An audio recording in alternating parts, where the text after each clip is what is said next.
What if you lose your job next month? How will you manage your family's expenses?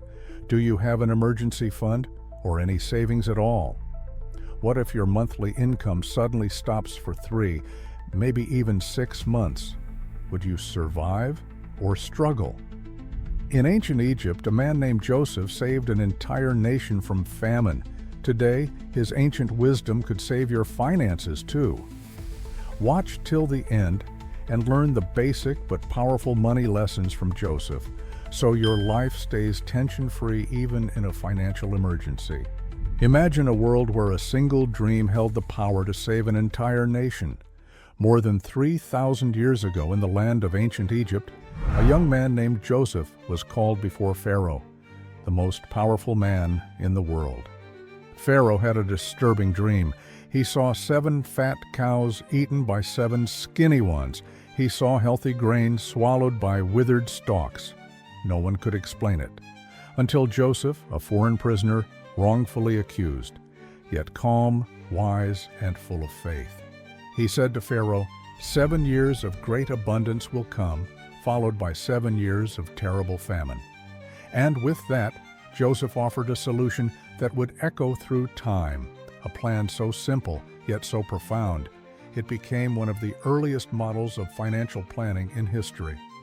Joseph's story didn't begin in a palace. He was betrayed by his jealous brothers and sold into slavery. He served faithfully in a foreign land, but was falsely accused and thrown into prison. Yet in that dark prison, Joseph kept one thing alive, his faith, and his gift for interpreting dreams. One day, Pharaoh's butler remembered him. Joseph was summoned. In one conversation, Joseph went from prisoner to prime minister. He didn't just predict the future, he planned for it. Joseph's advice was clear. During the 7 good years, store up 1/5 of the harvest. That's 20%, every year, without fail. He built great storehouses in every city. He organized teams, tracked grain, protected supplies. Joseph didn't wait for the famine to arrive. He acted in the season of plenty. This is the first lesson of budgeting. Save during your good times, before the crisis hits. Just as Joseph said, 7 abundant years passed. Then came the famine. The rivers dried, the harvest failed, panic spread. But in Egypt, there was order. The storehouses opened, grain was distributed, peace remained. While other nations suffered, Egypt prospered. Why? Because Joseph had a plan. Because they saved. Most of us spend first, save what's left. Joseph did the opposite. In modern terms, he treated savings like a non-negotiable expense, just like your rent or groceries. Start small if you must. Even 10% is a beginning. But be consistent. Let your salary serve you, not control you. Joseph didn't throw grain in one pile. He built multiple storehouses, each one carefully managed, recorded, protected.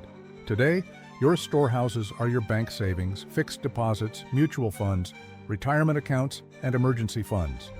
Diversify. Don't put everything in one place. When one source fails, another will keep you strong. Joseph wasn't just a budgeter, he was a leader. He managed an entire economy. He kept panic away with preparation. And when the famine worsened, he didn't hoard. He opened the storehouses. This is the power of organized wealth, not just to survive, but to help. Leadership begins with financial wisdom. Life will not warn you before it changes. A job loss, a medical crisis, a sudden expense. Joseph didn't hope the famine wouldn't come. He knew it would. And he prepared. Create your emergency fund, 3 to 6 months of expenses. Keep it liquid, keep it safe. Peace of mind is the greatest return on investment. When famine came, people panicked. But Joseph stayed calm. No hasty decisions, no chaos, just execution of a plan. Emotional control is key to personal finance. Don't spend from fear. Don't invest from greed. Be like Joseph. Plan with logic, act with clarity. Soon, people from other lands came to Egypt. They had nothing. But Joseph had plenty. He sold grain, managed trade, strengthened Egypt's economy. He used surplus to create prosperity.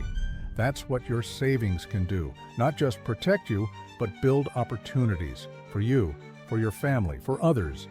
In a twist of fate, Joseph's own brothers came to Egypt. They didn't recognize him. They begged for food. He could have turned them away, but Joseph forgave. He provided. He restored. He gave them land. True wealth is not in holding. It is in helping. Build wealth not just to hoard, but to heal. Joseph worked with a 14-year vision, 7 years of saving, 7 years of managing crisis. You too need a vision. Create your own 7-year plan.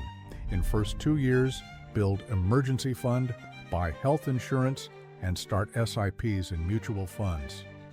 In next 3 to 5 years, clear high-interest debts, grow investments, and save for life goals.